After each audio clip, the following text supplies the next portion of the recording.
안녕하세요. 코딩의 신 아샬입니다. 이번에는 2장에 대해서 좀 얘기를 하죠. 의사소통과 언어 사용이라는 건데요. 여기에서 책에 보면은 대문자로 이렇게 써놓는 게 계속 나오는데요. 요거는 앞에서도 살짝 설명하긴 했는데 패턴에 대해서 하는 거예요. 저희는 패턴에 관한 책을 좀 몇 가지를 봤죠. 디자인 패턴도 봤고 리팩터링도 봤고, 그래서 이 책 보면은 계속해서 대문자로 전부 쓴 게 나와요. 유비쿼터스 랭귀지도 뒤로 가면은 계속 대문자로 전부 쓰거든요. 이게 왜냐면 패턴 이름이라는 걸 강조하기 위해서 이런 거예요. 여기에서는 우리가 공통 언어를 안 쓰기 때문에 계속해서 번역을 하고, 그렇기 때문에 언어가 마치 예전에 바벨탑 만들 때 언어가 나눠지듯이, 그러면은 우리가 어떤 의사소통이 점점 힘들어지고 지식 탐구가 점점 어려워지고, 그렇기 때문에 유비쿼터스 랭귀지를 써야 된다라는 얘기를 하죠. 이 유비쿼터스 랭귀지는 어떤 한 사람이 짜자잔 하고서 만들어서 내놓는 게 아니라, 종종 우리가 프로젝트 할 때 그 용어집 같은 걸 만들어서 관리하는 경우가 있어요. 뭐 위키나 컨퍼런스 같은 거 쓸 수도 있는데, 이런 걸 통해서 한 번에 짜잔 정리하는 것도 있는데, 이게 자연스럽게 만들어지는 게 아니라 누군가가 좀 열심히 정리하거든요. 여기에서는 다 같이 얘기를 해서 도메인 전문가와 엔지니어와 그러니까 개발자와 그 모든 사람들이 얘기를 해서 그런 것들의 이름을 정하고, 여기 가면은 코드도 리팩토링하고 이름도 다시 짓고 그런 얘기들을 하죠. 계속해서 이거를 발전시켜야 된다라는 거죠. 그래서 혹시라도 모델과 설계가, 그리고 구현이, 코드가, 그러니까 모든 영역에 있는 게 일치하지 않는 부분이 나타난다면은 개선을 해야 되는 거죠.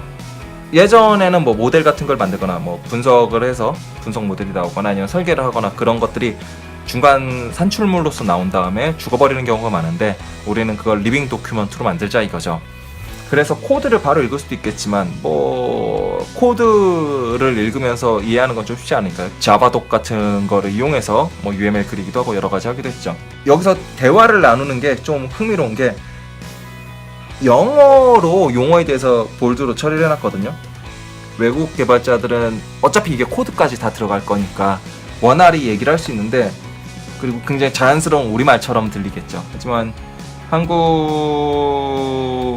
한국에서는 좀 어색하게 들릴 수 있는 게 맞아요. 네, 그런 부분이 좀 아쉬운데, 어쨌든 간에 의식적으로라도 이런 어떤 용어들을 맞춰 나가는 게 좋죠. 특히 서로 다른 용어를 쓰다 보면은 그럴 때가 있어요. 뭐 여기에 뭐 스케줄을 넣자 그러면은 스케줄을 그냥 넣는다라고 해버리면은 여기에 스케줄을 추가한다라는 어떤 말이 되는데, 뭐 스케줄러를 만들 때 스케줄 단위가 되는 것들을 뭐 이벤트라고 쓰거나, 실제로 대부분 이벤트라는 말 많이 쓰거든요. 근데 이런 거 부분들이 통일되지 않으면은 우리 스케줄에 세일 있고 뭐 그런 이벤트, 어떤 특별한 스페셜한 이벤트 같은 의미로 비즈니스에서는 쓰는 경우가 많으니까, 그런 부분에서 좀 불일치가 일어나고 코드가 이상해지고 하는 경우들이 많이 있을 수 있고, 나중에 들어오는 어떤 개발자가 그 코드를 봤을 때 오해할 수 있는 여지도 있기 때문에, 이런 부분들의 용어들을 서로 맞춰가는 게 굉장히 중요하죠. 이거는 뭐 일정 규모의 소프트웨어를 만들어 보신 분들은 그런 불일치 때문에 생기는 문제를 많이 보셨을 거예요. 특히 메뉴가 있으면은 메뉴 아이템이냐 그냥 메뉴냐, 원래는 메뉴라고 하면 메뉴판 자체를 얘기를 하기 때문에 각각 아이템을 얘기하는 게 아니거든요. 근데 뭐 메뉴를 셀렉트한다 그런 표현을 하면 굉장히 다르게 오해할 수 있는 여지가 있기 때문에, 우리가 좀 더 그런 용어들을 정제해 나가는 거죠. 메뉴에 서 있는 메뉴 아이템들을 셀렉트를 한다든가 뭐 그런 식으로 만들어야죠.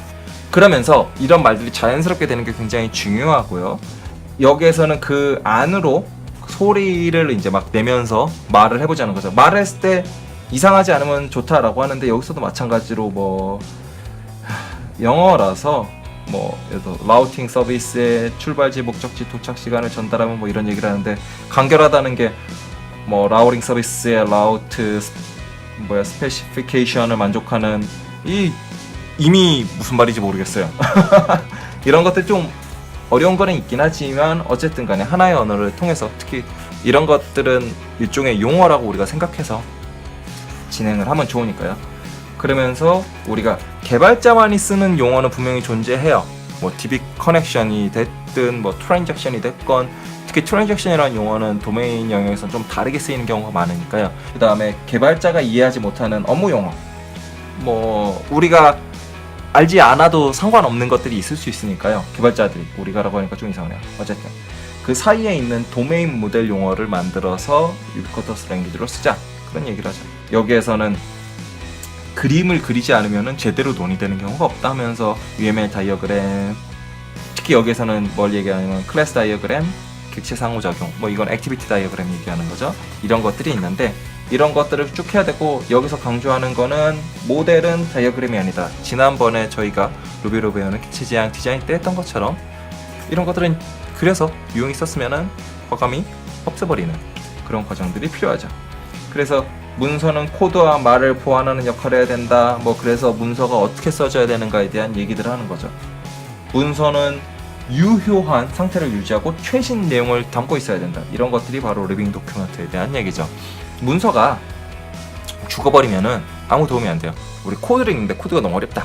그럴 때 그걸 돕기 위한 문서가 되는 거고, 그렇기 때문에 문서와 코드가 다른 용어를 쓰고 있거나 하면은 문서가 코드의 이해를 돕는 게 아니라 방해하는 거죠.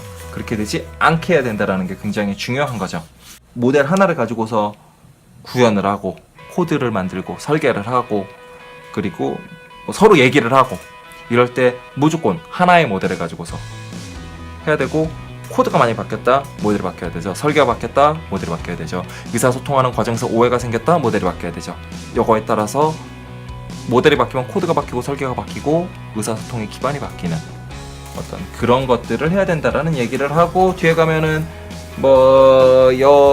클래스 다이어그램이 있는데 이것만 가지고서는 이거 참 이해하기 어렵네, 그러기 위해서 다른 것들을 같이 써서 풍성하게 만들자. 우리가 도메인 모델을 풍성하게 만들어서 이런 것들을 서로 이해할 수 있게 만들자 라는 얘기를 하면서 이 장이 마치네요.